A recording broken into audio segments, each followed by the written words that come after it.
नमस्ते। जैसा कि आप सभी जानते हैं कि फॉरगिवनेस हमारी लाइफ में कितनी इम्पोर्टेंट चीज़ है।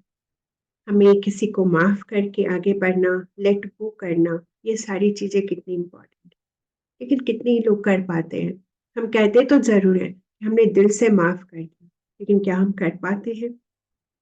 लेकिन हाँ, कोशिश करेंगे तो हम ज़रूर कर पाएँगे।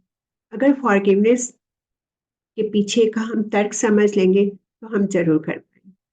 अगर हम किसी की बातों को दिल में रखते हैं ना, तो सामने वाले को कोई तकलीफ नहीं होती है, वो तकलीफ हमें होती है, हम पेन में रहते हैं। सामने वाले को तो कोई फ़र्क ही नहीं पड़ रहा है, वो तो अपना जीवन उसी हिसाब से जी रहा है जैसे उसे जीना है। लेकिन दर्द कहाँ हो रहा है, तकलीफ कहाँ हो रही है? आपके हृदय में हो रही है, आपकी आत्मा को हो रही है। तो अपने आप को फ्री कीजिए, किसी की गलतियों को पकड़ कर ना बैठिए। कभी-कभी होता है ना ऐसा कि कुछ चीज़ें हमें मिलती है, हमें पसंद नहीं आती, तो हम क्या करते हैं उसको लेके थोड़ी ही बैठ जाते हैं, हम छोड़ देते हैं ना कि नहीं मुझे नहीं चाहिए। कभी कोई ऐसा खाना हमारे सामने आ जाए और हमें नहीं पसंद है और हम अगर हमने टेस्ट भी कर लिया, हमें नहीं पसंद आया, तो हम क्या करते हैं उसको छोड़ देते हैं ना कि नहीं हमें नहीं पसंद है, हम या फिर हम पहले ही मना कर देते हैं हमें नहीं चाहिए, क्योंकि हम फूड वेस्ट भी नहीं कर सकते, तो मना कर देते हैं। लेकिन बहुत सारी चीज़ें हो सकती हैं, हमारी लाइफ में कुछ ऐसे लोग आते हैं जो हमसे छूट जाते हैं, जब हम किसी सफ़र में होते हैं, तो बहुत सारे लोग हमारे साथ जुड़ते तो हैं, लेकिन हर एक सबकी अपनी-अपनी स्टेशन होती है, सब अपने-अपने स्टेशन पे उतर जाते हैं और वो चले जाते हैं। या फिर आप एयरपोर्ट की बात ले लो, जब हम फ्लाई करते हैं, हम एक ही एयरपोर्ट पे उतरते हैं, लेकिन जब हम बाहर आते हैं एयरपोर्ट से, तो सभी अपनी-अपनी कैब लेते हैं और अपने-अपने डेस्टिनेशन पे चले जाते हैं। ये थोड़ी कि हम सबको हम साथ में जर्नी किए तो हम सबको पकड़ के अपने साथ ले जाएँगे, ऐसा नहीं होता है ना, तो हम किसी की बातों को क्यों पकड़ के बैठ जाएँ? हमें उसे भी माफ़ करना चाहिए, हमें उसे लेट गो करना चाहिए।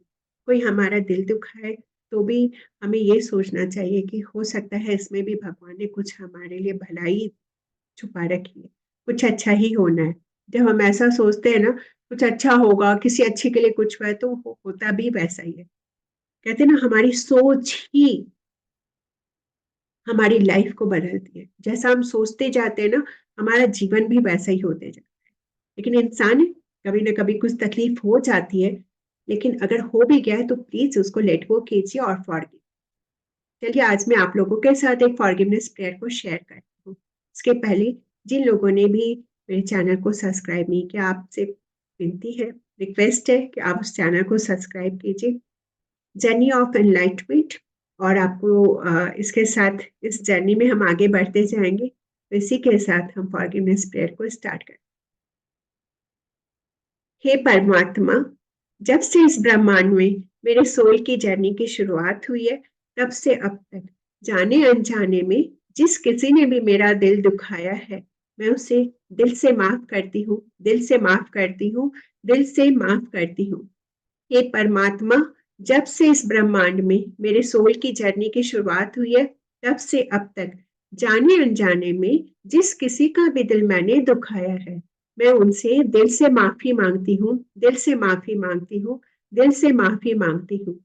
हे परमात्मा, जब से मेरी सोल की जर्नी चली जा रही है, तब से अब तक आपने जो कुछ भी मुझे दिया है, उसके लिए मैं आपका दिल से धन्यवाद करती हूँ, दिल से धन्यवाद करती हूँ, दिल से धन्यवाद करती हूँ।